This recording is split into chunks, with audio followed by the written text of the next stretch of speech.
First, let's define self-esteem. According to Wikipedia, confidence in one's worth or abilities. Self-respect. I believe we can all agree that having confidence in what we do feels pretty good. That's why we are delving into this contagious energy that doesn't just affect one aspect in our lives, but also in almost everything we do. Which leads us to the first practice. And oh yeah, by the way, it's called practice because you never stop doing it. It must become a part of you. You cannot just have it on some days and choose not to do it when you feel like it. It's a day in, day out effort that you do to reap the rewards of your own life. The first practice is the practice of living consciously. Most of us sleepwalk through our own entire existence. We don't think about how we just pick up that piece of donut in the break room, or whenever we pass by that cripple begging for change, because it is so engraved in our daily routine to mimic the daily rotations. The mind is an excellent servant but a terrible master. It gives us an archive of what is wrong and right, labeling things almost instantly. Oh, a donut. The brain triggers. Awesome flavor. Get it! You deserve it! Boom! Before you know it, you gain 15 pounds in a year.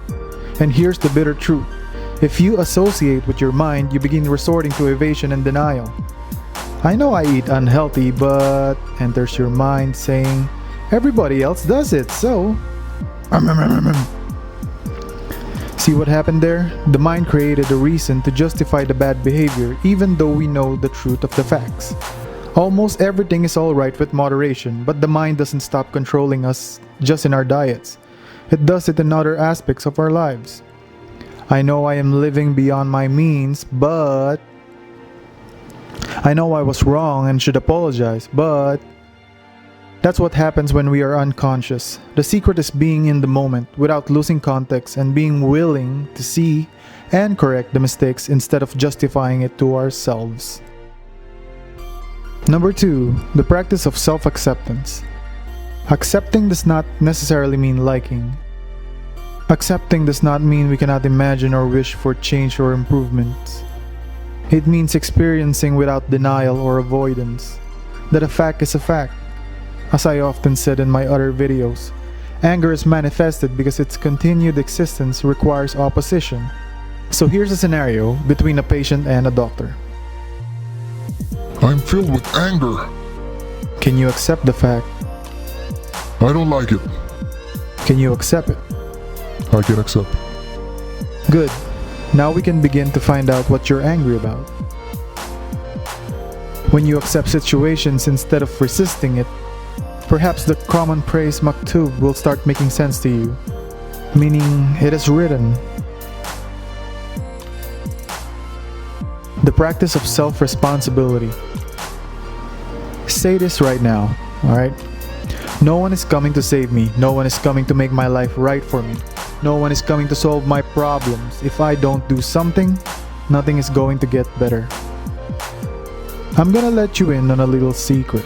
A lot of people loves playing the victim.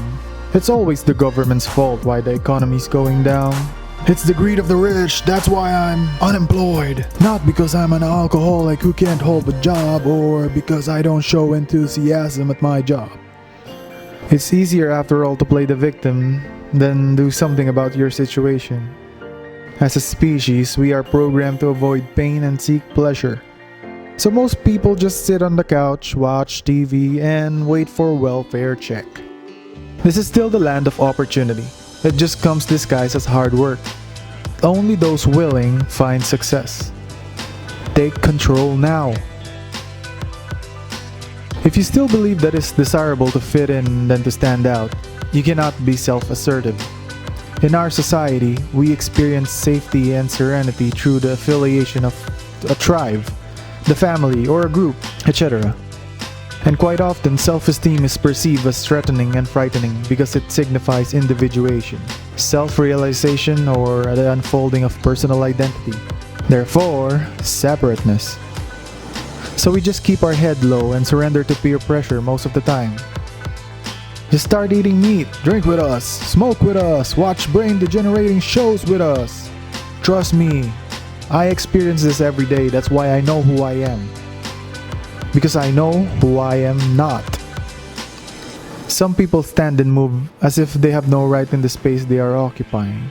Don't be afraid to stand out. Live more, live más. That's why the fourth practice is the practice of self-assertiveness. Living without a purpose is like having a bad disease. It eats you up inside. That's why depressed people don't find a good reason to wake up. They are just existing, not living. Why do you think a lot of people after 3 to 4 years from retiring gets taken over by their sickness and die? Because as people, we need food for the soul. Having no purpose is like going on a diet and wondering why you're hungry. What makes you get up in the morning? When you have a life passion, self-esteem is a product of that. That's why the fifth one is the practice of living purposely. And now we turn on to the last one, the sixth pillar, the practice of personal integrity.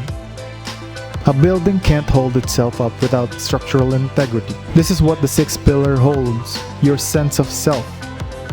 And integrity plays a role on acting on your own beliefs. Will you share your bread if you saw someone hungry? Or will you eat it all in the event your stomach also growls? It is easy to talk the talk, but actions speak louder than words. What's the sense of me preaching self-development if I don't develop myself every day? It's almost the same thing as having a fat nutritionist or a sarcastic personal trainer. It won't work. Oh, don't worry about following the instruction. Most of us just do it this way. Even though you know within your gut that it is wrong, will you surrender to peer pressure? Do the right thing when no one's looking, and especially when everyone is looking. Enter through the narrow gate, for wide is the gate and broad is the road that leads to destruction, and many enter through it.